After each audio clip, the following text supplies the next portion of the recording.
NCH 4에 읽어주는 교수.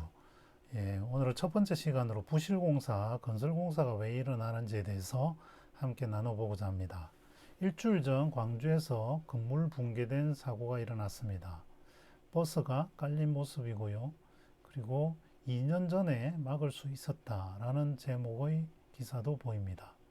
그리고 건물 붕괴 원인과 관련되는 기사들이 많이 나타나고 있는 것을 볼 수 있습니다. 자, 부실공사는 안전사고 이런 부분들을 왜 반복이 될까요? 그리고 또 하도급, 건설회사, 공사 구조는 도대체 어떻게 되는 것일까요? 유튜브 NCH 구독, 좋아요, 알림 설정 부탁드립니다. 자, 공사는 누가 어떻게 하는지 한번 살펴보도록 하겠습니다. 건설산업은 건설업과 용역업으로 구성이 되는데요. 건설업은 공사를 하는 것, 토목, 건축 이런 부분들을 이야기를 하고요. 용역업은 조사, 설계, 감리 이런 부분들을 나타냅니다. 시행사와 시공사라는 용어도 여러분들을 혼돈스럽게 하는데요. 시행사는 디벨로퍼라고 해서 재건축 조합이라든지 LH, SH 공사를 맡기는 그런 곳을 이야기를 하고, 시공사는 실제 공사를 하는 곳을 이야기를 합니다. 그 신탁사는 재산을 보호하는 그런 것들을 이야기한다, 이렇게 말씀드릴 수 있습니다. 자, 도급이라고 하는 것은 공사를 약정하고 계약을 하는 형태를 이야기를 하는데요. 이것은 원도급과 하도급으로 나뉘어지는데, 하도급은 위에서 밑으로 수직으로 내려간다, 그렇게 이해를 하시면 될 것 같습니다. 건설회사는 종합건설회사가 있고 전문건설회사가 있는데요. 대부분의 공사를 하는 것은 전문건설회사이다, 이렇게 이해를 하시면 될 것 같습니다. 자, 건설업의 등록 기준도 문제인데요. 건설업은 기술 능력과 자본금, 시설 장비 이런 부분으로 나뉘는데, 인력 기준이 매우 작고 법인 등록 자본금도 낮은 편입니다.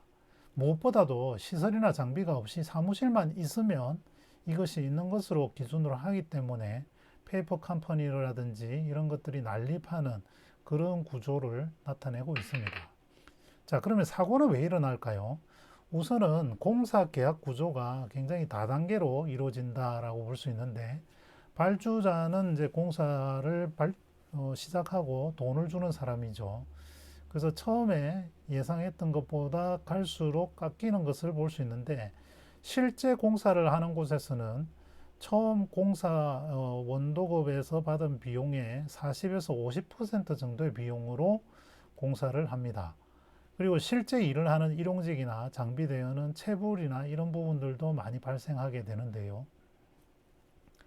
그러면 꼭 이렇게 돈을 작게 주는 것이 사고의 원인인가? 사실 그렇지는 않습니다. 이런 부분들은 굉장히 오랜 동안의 관행이고, 사고율을 보면 늘 사고가 나는 것은 아니기 때문입니다. 그러다 보니까 안전불감증이 일어나고요. 또 건설 현장에는 외국인 노동자들이 많이 들어와 있는데, 건설 경험이 부족하고 감독이 소홀한 그런 여러 가지 것들이 종합적으로 작용하고 있다고 할 수 있습니다. 감독은 누가 하느냐 하면 책임감리가 하는데요. 성수대교 붕괴 이후에 도입이 되었습니다. 감리비가 높지 않기 때문에 상주하는 인력은 좀 어려운 편이고요. 상주를 하더라도 인력이 적고, 또 사무실이 시공사와 공사하는 업체와 바로 옆에 붙어 있기 때문에 결탁의 우려가 항상 도사리고 있습니다. 자, 그러면 정부는 무엇을 하는가 하고 생각될 수 있는데, 성수대교 붕괴 이후에 공무원들의 현장 감독을 금지시켰습니다. 잘 알지도 못하면서 가서 돈이나 받고 이렇게 공사 방해를 한다라는 것 때문인데요. 그러나 그 이후에 제도 운영이나 광급 공사 관리는 좀 다른데, 제도 운영은 인허가라든지 포괄적인 관리 감독을 합니다.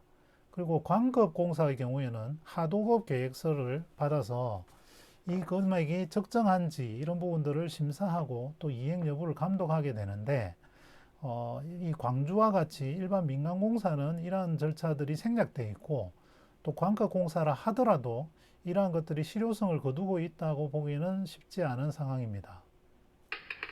자, 그럼 교회는 무엇을 해야 하느냐? 빛과 소금의 역할, 탐욕을 억제하고 정직과 윤리를 제고하는 것, 교회의 본연의 역할이라고 할 수 있습니다. 교회의 건설회사 사장이나 노동자들 많습니다. 그러나 이분들에게 실천을 독려하고 또 교회가 그런 부분들에 대해서 참여를 하는 부분들도 이제 본격적으로 검토해야 되는 것이 아닌가라는 생각이 듭니다. 목사가 무엇을 아느냐? 모르는 것이 자랑이라고 하기는 어렵고요. 또 기도와 설교만 하기도 이제 사회가 녹록지 않은 것 같습니다. 그리고 그동안 교인들이 알아서 하겠지 20, 30년 동안 지나왔는데 그 결과가 오늘의 결과이다라고도 할 수 있습니다. 그래서 변화는 관행이라 하더라도 관행을 고쳐 나가는 것이 정말 어려운데요. 지금부터 나부터라도 변화가 시작되는 것이 중요하다고 하겠습니다. 기도할 텐데요. 부실공사 안전사고로부터 벗어날 수 있는 대한민국이 될 수 있도록 또 교회와 교인이 부적절한 관행으로부터 지금부터 나부터 새로운 변화를 시도할 수 있도록 함께 기도해 주시면 감사하겠습니다. NCH에서 기도해 주시고요. 구독, 좋아요, 알림 설정도 부탁드립니다. 감사합니다.